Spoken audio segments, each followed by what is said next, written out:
Mark, who's going into videoing steam trains in a more serious way soon, has just got himself a fluid head tripod. Now that's a thing I've never owned or used before, but he's let me borrow it today just to see what results I can get, rather than hand holding things as is what I normally do.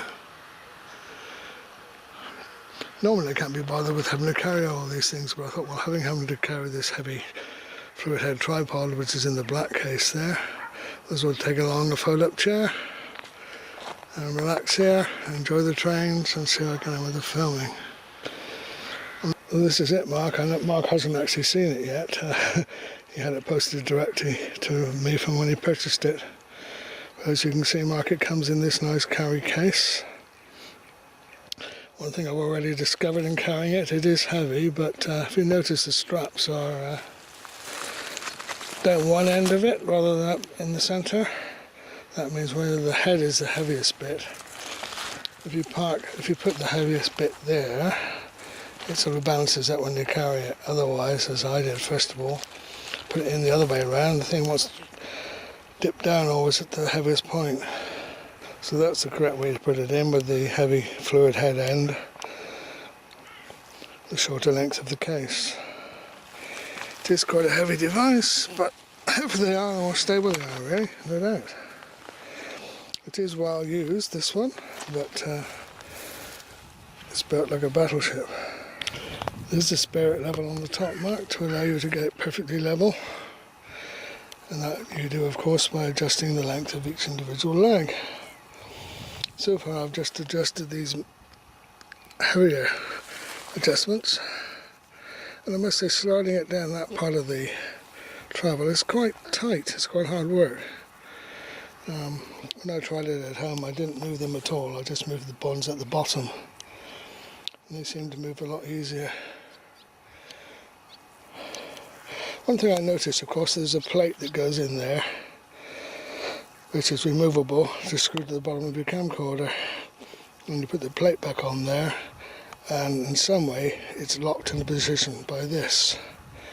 But currently I haven't discovered how that lock moves, because if you put the plate in, and this I would have thought was supposed to lock it there, but I cannot see at the moment how that, it's certainly not moving sideways. Perhaps in between trains I can fiddle with that a bit more, but at the moment all I can do is put it in my camcorder and place it there. But that said, this thing is very solid, so I don't think that's going to be a problem. This operating arm is adjustable. It's vertical for packing to make it smaller, and then unscrew it, bring this up to a nice operating level, and then screw it up there. And you can pan and tilt to your heart's content, nice and smoothly. Obviously the thing to do is to get the spirit level set up, so that when you pan and tilt it stays level. So just a brief look at the scenery, which is very attractive this morning. Oh, there's a whistle of the train in the distance. I better press on and get this set up ready to film.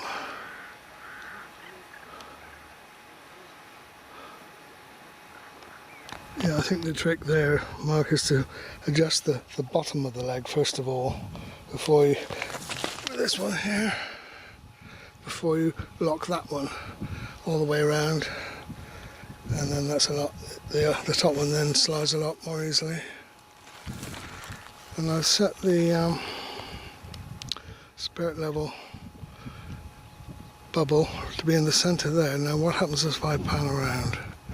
Oh, it goes off, doesn't it?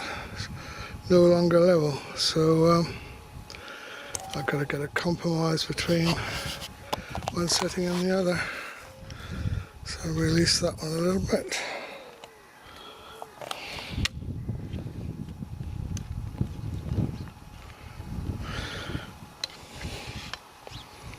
Not too much.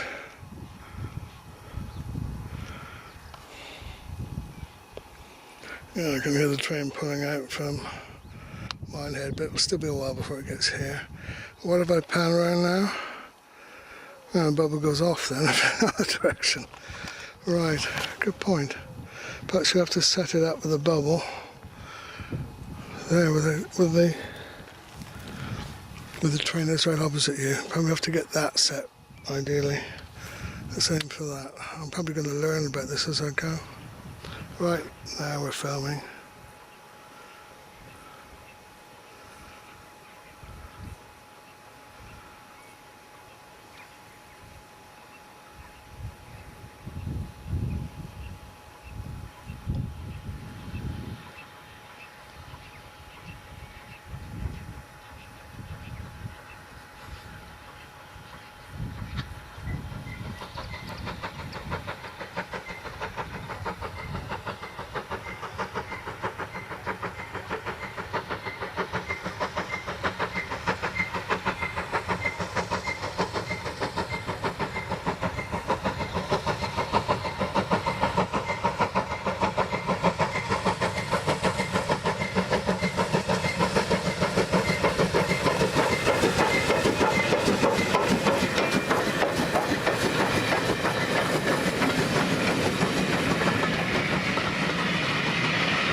Right, panning any more to the left would have been filming right into the sun, so you wouldn't have seen much.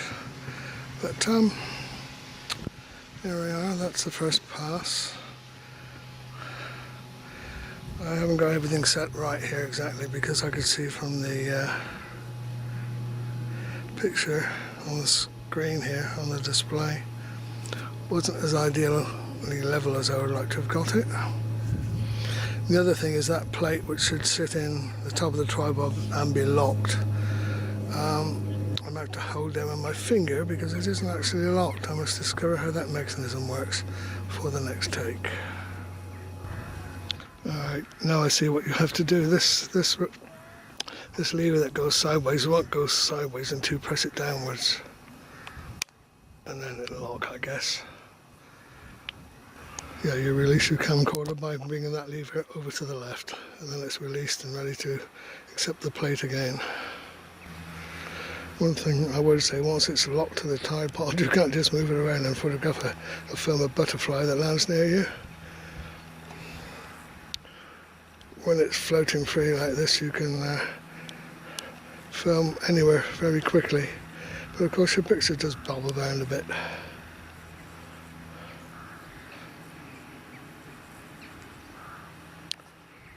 It's gone. Just up there. Right. What a shame we couldn't have had weather like this a few days ago when the red arrows came.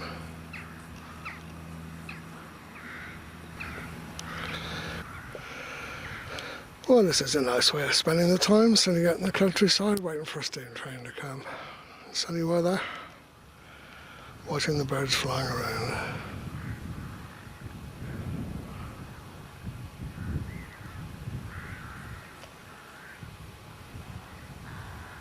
Anyway, another bit of information, mark these two levers here, that one and that one. One locks your tripod in a position for rotation, and the other one for the up and down of the camera. I think the top one is the up and down, so that can go up and down now. And if you lock it like that, that doesn't want to move. And at the moment, this will rotate, but if you lock that down, you've got resistance to rotation. So for panning, we would leave those off anyway. But yeah, I don't know if it's normal, you just set it to be level for your mid-shot. I would have thought you should be able to adjust this for all directions. See, the latest thing after my adjusting, it starts to slide off as you rotate. And likewise the other direction. Not much, perhaps it doesn't matter too much, because it's only a rough guide. Okay, I've got it set to be level, straight into the track. There is a diagram included in the carry case, Mark. pointing out where everything is, but there's no exact procedure as to how you would set things up. But one thing I've discovered on this diagram I hadn't noticed, there's a device right underneath the platform. Whether that does anything significant, I'll fiddle with that in a minute and see.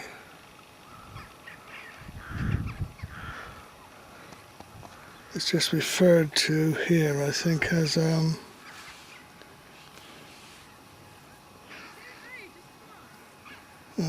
trouble is you've got these various names here with lines drawn into the diagram, but you can't see quite where the lines go. Not with my eyesight, anyway, not clearly. On the back, we got the same thing in Japanese.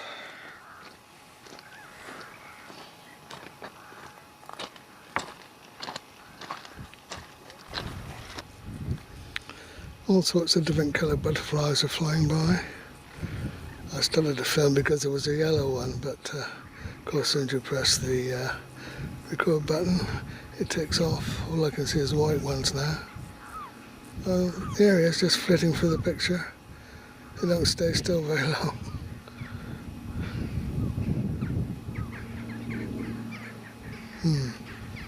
Might not have seen it because he's smaller than the white ones.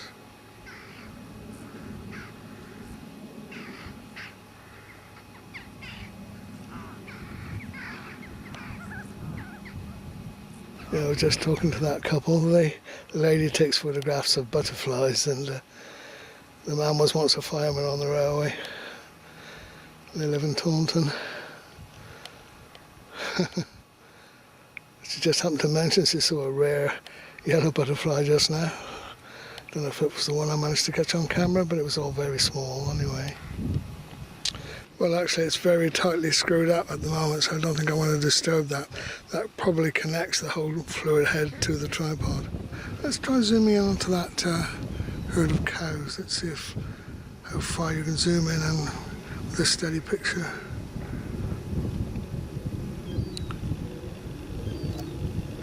So it is nice to be able to zoom right in and not have things waving around.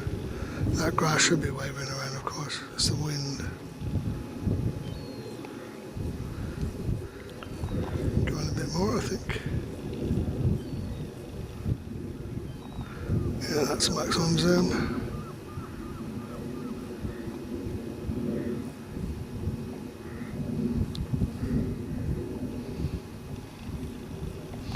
Here, got some interesting comments. Someone came along just now and said, do you realise this, if you're fishing, the sea is behind you?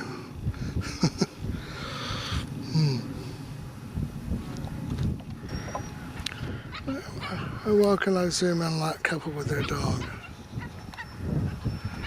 So this is quite small in the viewfinder, it's going the wrong way. There they are. Oops.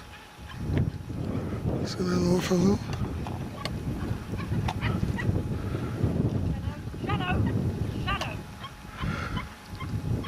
Oh, there's another clump of dogs coming along now.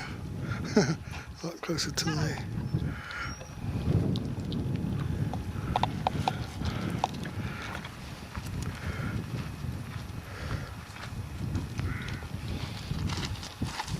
Come on, girls. Looks as if some have been in the water. Pardon? Looks as if one or two have been in the water. Yeah. One or two of them are going to have a bath after they get home. The ceiling's down. As yet the train hasn't come. At least my picture isn't waving around as it would be at this point. Firmly secured on this tripod.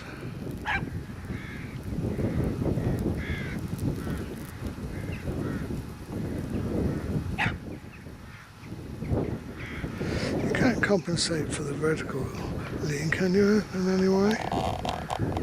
No, that's fixed really.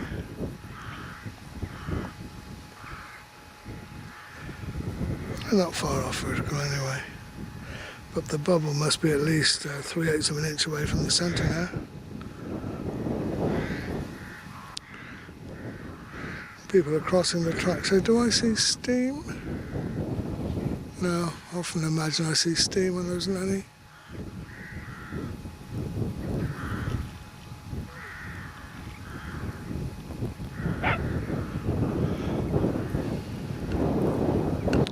Yes, it is good to see the picture staying still under these circumstances. Oh, I think the train is actually coming in now, but it's a black locomotive. Oh, here we are, there's the steam. It doesn't stand out too clearly. Okay, well, I'm going to make sure if I pan when it comes through, I don't kick the tripod leg, which is very close to my left foot. It seems to be staying there much longer than normal. There it comes anyway now.